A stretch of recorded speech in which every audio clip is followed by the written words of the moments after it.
Boys, there's a lot of big changes coming to League of Legends right now, pertaining around items mostly, and I'm going to tell you what to do with these items. So basically, what they're doing with Prowler's Claw is they are murdering it. This item is now useless. So it's not a mythic item anymore, it's a legendary item, and what happens now is when you dash, you get bonus damage, right? But there's a huge range penalty on this item, so this item is now worthless. Sadly. Do not go Prowler's Claw anymore. It's sad, but it is what it is. So we'll put Prowler's Claw around like D- tier. If it didn't have a range penalty, maybe this item would be good, maybe it would be like, I don't know. But Prowler's is dead, right? Youmuu's. They've turned Youmuu's into a mythic. So what Youmuu's does now is out of combat, you'll still get movement speed, and there's still an active on it, which gives you movement speed, right? But they've also given it the effects that when you're about to enter champion combat, it consumes your out of combat's stacks you build up from just walking, and then it like...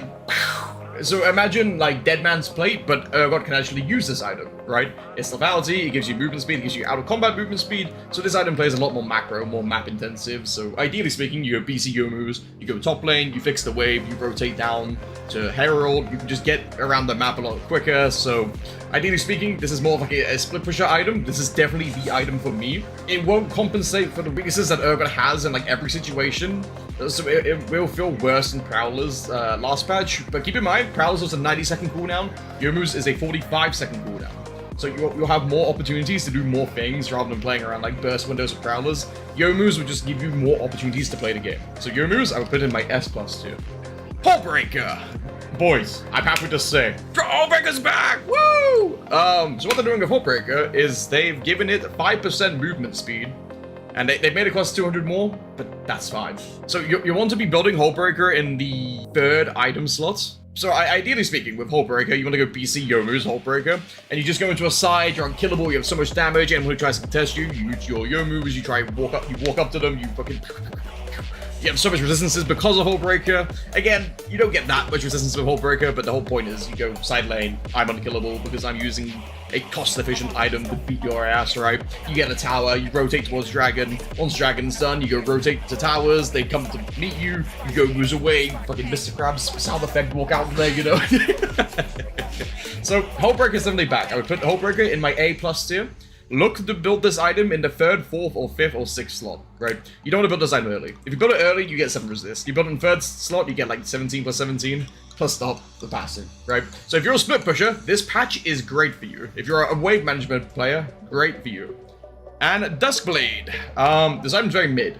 Urgot had some specific interactions with this item that just got added, but I don't think it compensates the item enough to like make it like actually viable.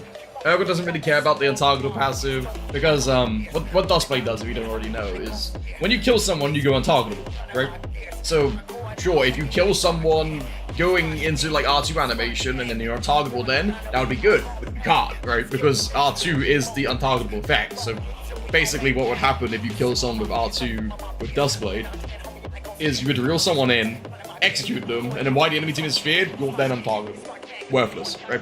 But maybe there's some more experimentation to do with this item. There is a pretty nice 15% damage modifier based on how low the enemy target's HP is. So maybe, but I would put this at like mid, right? So those are the main item changes. The rest are like ADC item changes and stuff like that, but not the worst. So now we're going to talk about the best item builds. Here is my item tier list and my best builds, right? So basically speaking, the top build is the best build, right? This is a flexible build. You can team fight, you can split push, you can murder in 1v2, 1v3. If you're getting ahead and you like lethality Urgot, that's the build for you, right? The second build is the split push build, which is what I was talking about it like a couple seconds ago. This build is when you want to like go in the side lane and like you're not as ahead as you would like to be. So like if you want a cost-efficient version of like pressuring the map, then Hullbreaker is for you, right? But if you're ahead and you have an absurd lead, you can just go into Grudge, one-shot the later. If you can build 3rd item Sterex, if you want some defensive stats, you can go 5th item Grudge, Gargoyles. It mostly depends on your playstyle, but in my eyes, this is the new best build, right? And that's the best split build. And for tanks, as you can see, there's Jackshow and Radiant there, and then there's 2 slots, right? So let me go into that for a second. Basically, you go Black Cleaver always first, and then second item, you choose what mythic you want here. So it's like, will the enemy team one-shot me? Am I important? Yes. Then you go Jackshow, right? Jackshow, you want to start a team fight slowly. You want to queue the enemy, then like fight it out until Jackshow is activated. Then you get 15% of all your resistances as a bonus, right?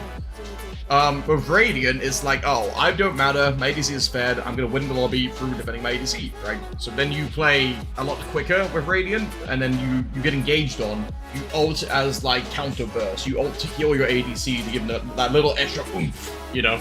And speaking of extra oomph, Redemption's here. I know a lot of people are a little bit skeptical about Redemption, but I think it's actual technology. I've been actively building Redemption just to float a mythic passive, just to float a immediate like anti-burst. Drop the Redemption on me when I flip someone, makes them fight absolutely unwinnable for them because it heals 250, does about 350 damage. It's a really good item. Redemption is broken, 100%. Trust me on it, boys. But yeah, you can build Redemption 3rd, 4th, 5th. Doesn't matter where you build it. But it's just showing you like when you can build Redemption, right? So let's say you're behind, you're out the game, you go BC, Radiant, Redemption, right? Cheap build. As opposed to Black Cleaver, Jackshow, Horde Mail, it's a little bit more expensive. Frozen Heart's a little bit more expensive. Redemption's only 2,500, right? So it's a cost-efficient way to keep yourself in the game while not needing to take individual resources, right? So you can give all your resources to the ADC, win the game because we're in the ADC protagonist patch, right? If you're going against heavy magic resistance teams, the best build path is Maw. Maw is really good now. Maw is fucking broken, right? They reduced the cost in it, they reduced the shield timer, they reduced it doesn't matter. The nerfs they did some more to compensate for the price cost don't matter at all, right? So build a Maw whenever you can get the chance to build it. If the enemy top laner, let's say, is Mordekaiser, their jungle's like Karthus, Evelyn, and their mid laners like Echo, 3 AP, you build Maw, auto win. So then you would go Maw BC, Youmu's, tank build, whatever you want. Maw fits into every single item build. Actively build Maw whenever you possibly can. And that's pretty much it for item builds. I'll post all this on Twitter if you want to like a bookmark it on Twitter. Twitter will be in the description. Check out the merch. Check out the Discord. All will be linked below. 07's boys. Damn, is that the Urpog merch? Didn't know you were down like that.